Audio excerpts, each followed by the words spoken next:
নমস্কার। আজকের এই ভিডিওতে দেখাবো আপনারা নতুন ভোটার সার্ভিস পোর্টাল থেকে ভোটার কার্ড এক ঠিকানা থেকে অন্য ঠিকানায় শিফট কি করে করবেন। সাধারণত এটির প্রয়োজন হয় যখন কোনো মহিলার বিবাহ হয় এবং সে বাবার বাড়ি থেকে স্বামীর বাড়িতে যায়, তখন তার ঠিকানা পরিবর্তন হয়। এবার সেই ঠিকানা পরিবর্তন অনেক সময় পশ্চিমবঙ্গের মধ্যেও হতে পারে, কখনো বা একই বিধানসভার মধ্যেও হতে পারে, আবার কখনো পশ্চিমবঙ্গ ছেড়ে অন্য কোনো স্টেটেও হতে পারে।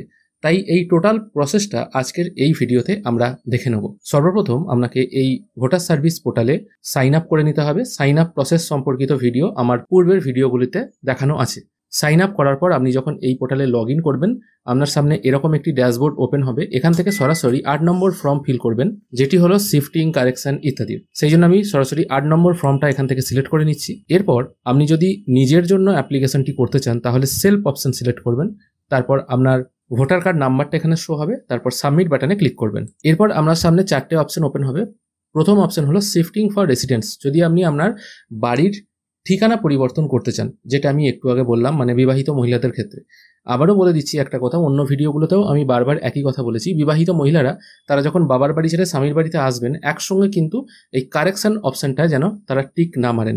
প্রথমে আপনার ভোটার কার্ডের যে বিধানসভা কেন্দ্র আছে সেটা চেঞ্জ হয়ে স্বামীর বাড়ির বিধানসভা কেন্দ্র হবে। তারপর আপনি সেই কার্ড বাড়িতে চলে এলে কারেকশনের ফর্মটা ফিল আপ করবেন। প্রথমেই যদি একসঙ্গে সবকিছু কারেকশন করে দেন, মানে নিজের নামের টাইটেল কারেকশন করে দিলেন, পিতার নামের জায়গায় স্বামীর নাম করে দিলেন, তাহলে কিন্তু এটি সম্পূর্ণভাবে ঠিকঠাক চেঞ্জ হবে না এবং ফর্ম রিজেক্ট হয়ে যাবে। শিফটিং অফ রেসিডেন্স এই অপশনটার কাজ হলো শুধুমাত্র ঠিকানা পরিবর্তন, কিন্তু নিজের নামের টাইটেল, মানে কোনো মহিলা যদি করেন আর কি, তার নামের টাইটেল যেটা, সেটা কিন্তু বাবার নামের টাইটেলই থাকবে, স্বামীর নাম হবে না, পিতার নামই থাকবে, এইরকম ব্যাপার আর কি।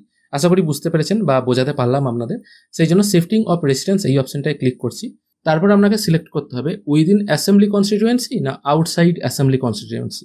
যদি আপনি ধরুন বিবাহ হয়েছে বা অন্য কোনো সূত্রে, পুরুষদের ক্ষেত্রেও তো হতে পারে, ধরুন একই বিধানসভা কেন্দ্রের মধ্যে বিবাহ হয়েছে, তাহলে তো প্রথমটা রাখবেন, যদি আলাদা হয় তাহলে আলাদা করতে হবে। আমি এটা আউটসাইড অ্যাসেম্বলি কনস্টিটিউয়েন্সি এটাই রাখছি। এরপর ওকে বাটনে ক্লিক করছি। এরপর ফার্স্ট অপশন এ কলামে আছে স্টেট, মানে আপনার কোন স্টেটে নতুন ঠিকানাটা হবে সেটা আপনি এখান থেকে সিলেক্ট করবেন।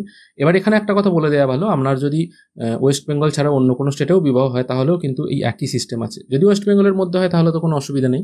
এখান থেকে আপনি ওয়েস্ট বেঙ্গল সিলেক্ট করবেন, তারপর তার সাব ডিস্ট্রিক্ট বা ডিস্ট্রিক্ট যেটা আছে সেটা সিলেক্ট করবেন। এবার যদি ওয়েস্ট বেঙ্গলের বাইরে বিবাহ হয়, ধরুন উত্তরপ্রদেশে বিবাহ হয়েছে, উত্তরপ্রদেশ সিলেক্ট করবেন, তারপর সেখানকার ডিস্ট্রিক্ট সিলেক্ট করবেন। যেহেতু আমার বেশিরভাগ দর্শক বন্ধুই ওয়েস্ট বেঙ্গলের, সেই জন্য আমি ওয়েস্ট বেঙ্গল রেখেই আপনাদের দেখানোর বা বোঝানোর চেষ্টা করছি। ওয়েস্ট বেঙ্গল সিলেক্ট করলাম, তারপর এখান থেকে একটা ডিস্ট্রিক্ট সিলেক্ট করছি, মালদা। এরপর আপনাকে সিলেক্ট করতে হবে আপনার বিধানসভা ক্ষেত্র যেটা আছে সেটা আপনি সঠিকভাবে এখান থেকে সিলেক্ট করে দেবেন। তারপর নেক্সট বাটনে ক্লিক করবেন। বি কলামে শো হবে আপনার নাম এবং এপিক কার্ড নাম্বার। এরপর এখানে আপনি আপনার আধার কার্ডের ডিটেল এবং মোবাইল নাম্বারটা পুট করে দেবেন। যদি ইমেল পুট করে দিতে পারেন তাহলে তো খুবই ভালো হয়, যদি না থাকে তাহলে না দিলেও চলবে। থার্ড অপশন বা সি কলামে আছে আপনি অ্যাকচুয়ালি কোনটায় টিকমার্ক দিয়েছেন সেটা এখানে আরেকবার শো হবে। তারপর একটু স্ক্রল ডাউন করে নিচের দিকে এলে এখানে আপনার যে নতুন ঠিকানাটা হবে, নতুন ঠিকানাটা এখানে সঠিকভাবে পুট করে দেবেন। হাউস, বিল্ডিং, অ্যাপার্টমেন্ট নাম্বার এগুলো যদি আপনার না থাকে, যদি গ্রামের বাসিন্দা হয়ে থাকেন আর কি, তাহলে ভিলেজ দিয়ে গ্রামের নাম লিখে দেবেন। স্ট্রিটের জায়গায় পোস্ট দিয়ে আপনার পোস্টের নাম লিখে দেবেন। তারপর ভিলেজ, পোস্ট এগুলো তো আলাদা করে দেওয়াই আছে।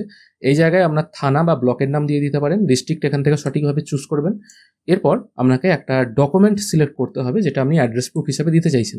এবার এখানে যদি আপনার আধার কার্ড আগে কারেকশন হয়ে থাকে তাহলে আধার কার্ডের মাধ্যমে তো আপনি আপডেট করে দিতে পারছেন, ভোটার কার্ডটা খুব সহজে হয়ে যায়। অন্যথায় এখানে যে বাকি ডকুমেন্টগুলো আছে, পাসপোর্ট, রেভিনিউ ডিপার্টমেন্টের যদি কোনো ডকুমেন্ট থাকে, মানে কোনো ধরুন পর্চা আছে এরকম কোনো ডকুমেন্ট, আর যদি এর মধ্যে কোনোটিই না থাকে, এই ডকুমেন্টগুলো আবার ভালো করে দেখে নিন স্ক্রিনটা পজ করে, যদি এর মধ্যে কোনো ডকুমেন্টসগুলো আপনার থাকে। যদি না থাকে তাহলে এনি আদার ডকুমেন্ট সিলেক্ট করবেন। এখান থেকে আপনাকে যে ডকুমেন্টটা আপলোড করতে হবে সেটা হলো এটাই, যে পঞ্চায়েত এরিয়ায় আপনি নতুন বাসিন্দা হয়েছেন বা গেছেন সেখানকার একটা পঞ্চায়েত থেকে রেসিডেন্সিয়াল সার্টিফিকেট বার করে নেবেন, সেই পঞ্চায়েতের আর কি, নতুন পঞ্চায়েত এরিয়ার। যদি কোনো মহিলার বিবাহ হয় তাহলে তো তিনি খুব সহজেই স্বামীর ভোটার কার্ড দেখিয়ে বলতে পারবেন এনার বিয়ে হয়েছে, সেখান থেকে একটা রেসিডেন্সিয়াল প্রুফ বার করে নেবেন। এবং তার সঙ্গে আরেকটা কাজ করলে খুব ভালো হয়, যে বিধানসভা ক্ষেত্রে তিনি ভোটার ছিলেন সেই বিধানসভা ক্ষেত্রের যে ভোটার লিস্ট আছে সেই ভোটার লিস্টটার, মানে ছবি দেওয়া যে ভোটার লিস্ট হয় সেই ছবি দেওয়া ভোটার লিস্টার একটা কপি, এবং যে পঞ্চায়েত এরিয়ার উনি বাসিন্দা আগে ছিলেন সেই পঞ্চায়েত এরিয়ার প্রধানের কাছ থেকে এরকম ফরম্যাট পাওয়া যায় আর কি, যে উনি পঞ্চায়েতের এরিয়ার প্রধান লিখে দেন তিনি আগে এই অঞ্চলের ভোটার ছিলেন, কিন্তু বিবাহ সূত্রে বা অন্য কারণবশত তিনি এখানকার আর ভোটার নেই, তিনি অন্য জায়গায় নাম তোলাতে চান। পঞ্চায়েত প্রধান বা মিউনিসিপ্যালিটি অঞ্চলের যিনি প্রধান আছেন তিনি কিন্তু তার প্যাডে লিখে দেন সেই ডকুমেন্ট, মানে তার মানে 3টে ডকুমেন্ট হলো, সেখানকার ভোটার লিস্টের যে ছবি দেওয়া ভোটার লিস্ট সেটা আপলোড করতে হবে, যে পঞ্চায়েত এরিয়ার তিনি বাসিন্দা হচ্ছেন সেই পঞ্চায়েত এরিয়ার একটা রেসিডেন্সিয়াল সার্টিফিকেট, এবং যে পঞ্চায়েত এরিয়া বা অন্য জায়গা থেকে তিনি উঠে এসছেন সেই পঞ্চায়েত এরিয়া থেকে একটা যে তিনি এখানকার আর বাসিন্দা নন সেরকম যদি একটা কপি, মানে 3টে কপি পিডিএফ আকারে যদি আপলোড করে দেওয়া যায়, যেহেতু 2 MB সাইজ দেওয়া আছে এখানে, তাই আপলোড করাটা খুব একটা অসুবিধার হবে বলে মনে হচ্ছে না। 3টে কপি যদি একটা পিডিএফ করে আপলোড করে দেওয়া যায় তাহলে কিন্তু জিনিসটা খুব ইজি হয়ে যায়, কোনো রকম অবজেকশন আসবে না যদি এই ওপরের ডকুমেন্টসগুলো আপনার না থেকে থাকে। সবকিছু এখানে সঠিকভাবে পুট করে দেওয়ার পর নেক্সট বাটনে ক্লিক করবেন, তারপর এখানে জাস্ট যে প্লেস থেকে আপনি করছেন সেই প্লেসটা পুট করে আবার নেক্সট করে দেবেন, এবং সবার শেষে ই সাবমিশন বলে একটা অপশন আছে, name to be printed on EPIC, মানে আপনার এই চেঞ্জটা বা কারেকশনটা করার পর আপনার এপিক কার্ডে কি প্রিন্ট হয়ে আসবে, আপনার নাম ধাম যেগুলো প্রিন্ট হয়ে আসবে। আমি প্রথমেই বলেছি ঠিকানা বা শিফটিং করলে আপনার নাম বাবার নাম চেঞ্জ হয় না, শুধুমাত্র চেঞ্জ হবে আপনার ঠিকানা, সেই জন্য পুরনো সব কিছু ডিটেল থাকবে। তারপর ক্যাপচাটা এখানে পুট করে প্রিভিউ অ্যান্ড সাবমিট বাটনে ক্লিক করবেন।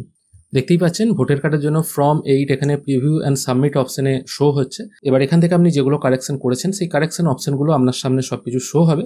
যদি সবকিছু ঠিকঠাক থাকে তাহলে সরাসরি সাবমিট বাটনে ক্লিক করবেন, যদি ভুল কিছু থেকে থাকে তাহলে কিপ এডিটিং অপশনে এসে আপনি কিন্তু আবার ফর্মটা কারেকশন করতে পারবেন।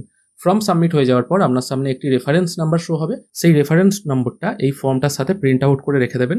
নির্দিষ্ট সময়ে পঞ্চায়েত বা বিডিও অফিস থেকে বা লোকাল যে বিএলও আছে তিনি আপনার ফর্ম এবং ডকুমেন্ট ভেরিফিকেশনের জন্য নির্দিষ্ট জায়গায় ফোন করে ডাকতে পারেন। নর্মালি ভোটার কার্ড কারেকশন যেগুলো হয় সেগুলো কখনো কখনো উইদাউট ভেরিফিকেশনেও কাজ হয়ে যায়, মানে কাজ কমপ্লিট হয়ে আপনার কাছে ভোটার কার্ড চলে আসবে, কিন্তু যেগুলো শিফটিংয়ের ব্যাপার থাকে সেগুলো 100% আপনার ভেরিফিকেশন হবেই, কারণ এক জায়গা থেকে মানুষ উঠে আসছে অন্য আরেক জায়গায়। এবার যদি বিএলও পরিচিত থাকে তাহলে তো কোনো অসুবিধা নেই, অন্যথায় কিন্তু এগুলো ভেরিফিকেশন হয় এবং আপনাকে নির্দিষ্ট দিনে হিয়ারিংয়ে যেতে হয়। সমস্ত কাগজপত্র যদি ঠিকঠাক থাকে তাহলে আপনার ফর্মটি অ্যাপ্রুভ হবে, যদি কাগজপত্র ভুল থাকে তাহলে কিন্তু ফর্মটি রিজেক্ট হয়ে যেতে পারে। সমস্ত অরিজিনাল যখন ভেরিফিকেশন হবে সবকিছু নিয়ে যাবেন, তবেই কিন্তু আপনার ফর্মটি গ্রাহ্য হবে। আশা করি আপনাদের বোঝাতে পারলাম ফর্ম 8 অর্থাৎ ভোটার কার্ড শিফটিংয়ের যে ফর্ম হয় সেটা কী করে ফিল করতে হয়। ভিডিও ভালো লেগে থাকলে অবশ্যই লাইক করবেন, যদি কোনো প্রশ্ন থেকে থাকে কমেন্ট বক্সে অবশ্যই জানাবেন, আর আমার চ্যানেলে প্রথমবার দর্শক হয়ে থাকলে অবশ্যই চ্যানেলটি সাবস্ক্রাইব করবেন। ধন্যবাদ।